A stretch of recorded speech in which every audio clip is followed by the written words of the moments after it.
Who is Jesus? What is he doing? And what does it mean to follow him in the world today? My name is Matt Lewis. This is the Follower Podcast, and everyone is invited to the conversation. Welcome to the Follower Podcast. So good to have you guys with us.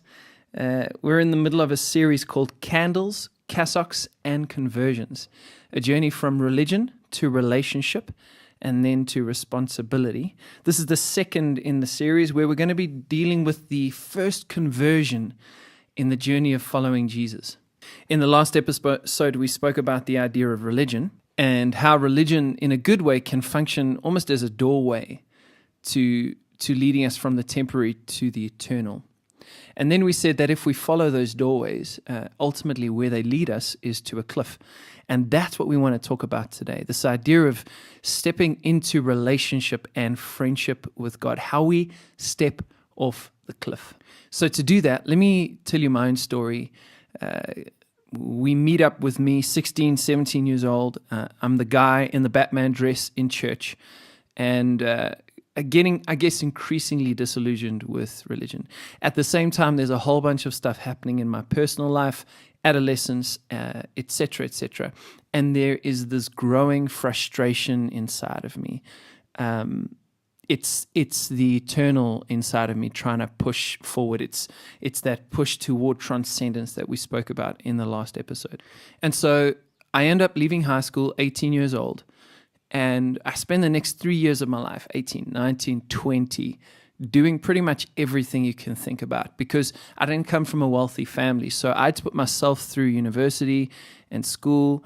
And so I'm doing barmaning. I'm a sports coach.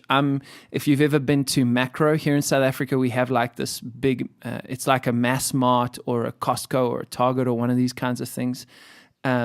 Macro, and I'm the guy on the microphone. Ladies and gentlemen, welcome to Macro today. If you'd like to get yourself a steak for R5.45, do that. So I'm busy selling things and TVs and doing all of that. And all the while putting myself through school and all the while kind of growing, I guess, in frustration. One New Year's Eve night, I go to a party, and I would say this evening is sort of the culmination of the frustration. This is where it all kind of comes together for me. And I remember before I'd gone to that party, I bought myself like 3 mini kegs of beer, and my full intention was just to get wasted, right? And I went ahead and did that. I don't have a lot of memory of the night, to be honest. There's flashes. I think I have there's one flash of me on the roof of my friend's house in my boxers, in my underwear, with my other friends, and we're jumping off the roof into the pool. How we didn't die, I don't know. Anyway, we wake up the next morning. I wake up the next morning, and I remember I wake up into this massive sense of dissatisfaction. It's like I'm living the question of, is this all there is? Maybe you've known that question before. Maybe you've had it yourself. And I look around, and there's bodies all over the floor, typical kind of young person party experience, just bodies and bottles, and it's just craziness. And I leave that house really dissatisfied with my current experience. And as I'm driving home, the sun is rising, never forget it. And as the sun is rising, I have this experience of God filling my car. It's like water on your legs. When you run a bath and you get into the bath and you feel that water on your legs, it feels like that. And then it starts to rise up my whole body until I'm drowning in this overwhelming sensation. And then I have this experience. I wouldn't say it was an audible voice of God, but maybe the closest I've ever come to actually hearing God. And the sense of it is, you will never be the same. This is definitive. And it was. It set my life on a new trajectory, doing a whole bunch of new things that I never even dreamed of doing. And I became a different person because of that experience. And I'll talk about that whole journey in the next episode when we talk about responsibility. And this wasn't the first supernatural experience I had. I had had some before, kind of sporadically through my younger years, and then since I've had many. But I would say that this was some kind of definitive watershed moment. A friend of mine likes to say it this way. He says, as believers or as people who have a faith, we can maybe have God, But there comes a time when God has you. There comes a time when you move from a place where you are using God for your own personal stuff, and then you move into something bigger, where you join into a bigger narrative. And I think for me, this really became that moment. And this was the moment for me, I guess, when God became real, when Jesus moved from a philosophy to a person, from a thing I did on a Sunday and then did sometimes in the mornings or like at night before I went to bed, and then sometimes on youth camps when we did that. From this like addition to my world to really becoming the center of my existence. It's the analogy I use for it is, if you think about a match, let's say you've never actually held a match in real life before, right? You can Google and search everything about a match. You could, without ever seeing a match, you could tell me that a match is made of wood. You could tell me that a match burns. You could even get the composites of what a match is made out of. You could have infinite knowledge on a match. But what you could never tell me is what the heat of a match feels like on your hand when you light it, or what a match smells like once it's gone out. See, there are some things about the match that you would only ever be able to really know by experiencing it for yourself. And I think that's what happened to me, and I think that's what needs to happen to all of us in order for us to move from religion to relationship. We need to move from the observation or even acknowledgement of the existence of God to the actual experience of God in our lived lives. Now, I know as soon as I say this, there's many people who are skeptical about this, and some of those people are people who would claim to be followers of Jesus and are really skeptical about any claims toward the supernatural anything. And so I start sharing stories of God's presence in my car, and there's a part of you that wants to just shut down. But I'm asking you to stay with me a little bit, because the question I really have around that, if you have a skepticism toward the supernatural, I guess the question I want to ask is, what did you expect? Do you know what I mean? What we're talking about here is our response to the desire for the transcendent. And if we want to walk in that direction, then it only makes sense that at some point we would enter into something that's beyond the natural, the supernatural. Not to mention that the entire Christian faith, if you're a follower of Jesus, the whole of your belief system is built on your belief in a pre-existent God-man who was born into first century Palestine through a virgin woman, then lived in the earth for 33 years, was assassinated, then was resurrected from the dead, appeared to a whole bunch of people, and then after appearing went up or down or left or went away to heaven, to this eternal space, and then now by the power of his Spirit lives in the people who follow him so that he can now change the world. And this Jesus, when he was in the world for those 33 years, in those last 3 years where we have the documentation of his life in the Gospels, I mean, he's raising the dead and healing the blind, and the whole thing is supernatural. And so if you can't embrace the supernatural, it's just difficult for me to think about how you could even step in the direction of God at all. And for those who wouldn't claim to be followers of Jesus, and maybe you've got sort of a perspective that says, well, I'll believe it when I see it, I think my question to you would be then, well, how much would you need to see to believe? Because I've had many examples of people where it just doesn't matter what evidence you give them, they're never going to accept it. There's this saying, it says, for those who believe, no explanation is necessary, but for those who don't believe, no explanation is possible. It's the idea that some people say, well, if God appeared in front of me now, then I would believe.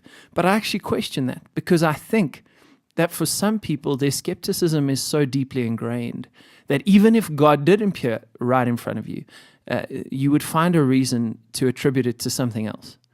Right? And so there's this deep built-in skepticism that's kind of waiting for proof of evidence of God. The problem with that, of course, is the second that we can prove God, we become God, right? Some people are waiting for a God that we can put in a test tube, pull apart, analyze from a distance, and then validate God's existence. But if God is subject to our intellect, then God's not God, we are God. So the only God that really is transcendent or divine or supernatural, the only kind of creator who could really speak a universe or create a universe the way we think that God has done this, is the kind of God that's beyond our ability to understand, that is supernatural. And in so many ways, to really engage with that God, to move from religion to relationship, we have to begin to open ourselves up to the experiential elements of this God. C.S. Lewis, again, he's got a beautiful metaphor here. He talks about two neighbors who live next door to one another. And one neighbor lives in color land, and then just across the fence is the other neighbor who lives in black and white land. And every morning, the neighbors come out at the same time, they go down to the curb, they get their post, and then they go back into their house. One morning, the neighbor in color land picks a rose, and he says to the neighbor in black and white land, "How beautiful is this red rose?" At which point, the neighbor in black and white land says, "What is red?" And the neighbor in color land says, "Well, it's red. It's red like a sunset." So in that moment, the guy in black and white land looks at the sunset and he goes, "Oh, but I don't see red. I just see different shades of black and white." So the man in color land goes, "Well, it's red. It's red like your blood." And the man in black and white land thinks about it and he goes, "Well, blood's always just been a darker shade of black and white." So how would the man in color land try and explain red to the man in black and white land? It would be impossible if the man in black and white land insisted in staying in black and white land. But if the man in color land could invite the man in black and white land over the fence to experience the red rose for himself, in that moment, the man of black and white land would no longer need an explanation because red would be self-explanatory. This is how it is when we want to move into relationship with God. There are so many things that you can't know from a vantage point of skepticism.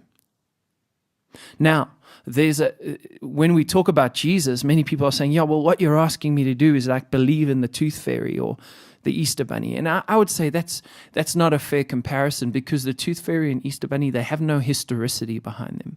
When we're talking about the person of Jesus, we're talking about a man who is validated by ancient history. When we think about all that we know about the ancient history and the text that we have to support different figures, Jesus is one of the most validated figures in that whole scope of historian research. The Gospels are some of the most accurate historical documents we have. Not to mention that the personal experience of this Jesus in so many people's lives, not in isolated circumstances, but throughout history, throughout people groups, throughout all kinds of cultures, as a global phenomenon, person after person after person speaks about the personal impact that this Jesus has made on their lives. And so we've got to take some of that into account and realize that we're not just talking about a fairy tale here. At the very least, Jesus did exist in the world, and we have to figure out what we will do with him. And so if you're skeptical about it and saying, "I'll believe it when I see it," maybe part of the question is, well, how much do you need to see in order to believe? And is it possible that you might run the risk of just stepping over the fence? Just giving yourself a little bit to the experience of God. Because maybe there are some things that could speak to you so powerfully there that go beyond the box of your own understanding. And so the invitation for all of us, if we want to move from being stuck in the doorway, from religion, purely philosophical statements, purely practices for the sake of practices, to actual friendship with God, which is one of the fundamental offerings of the Christian worldview, we have to then open ourselves up to the supernatural, to the beyond the natural. And this is hard for us because so many of us come from education systems that are informed by reductionistic thinking.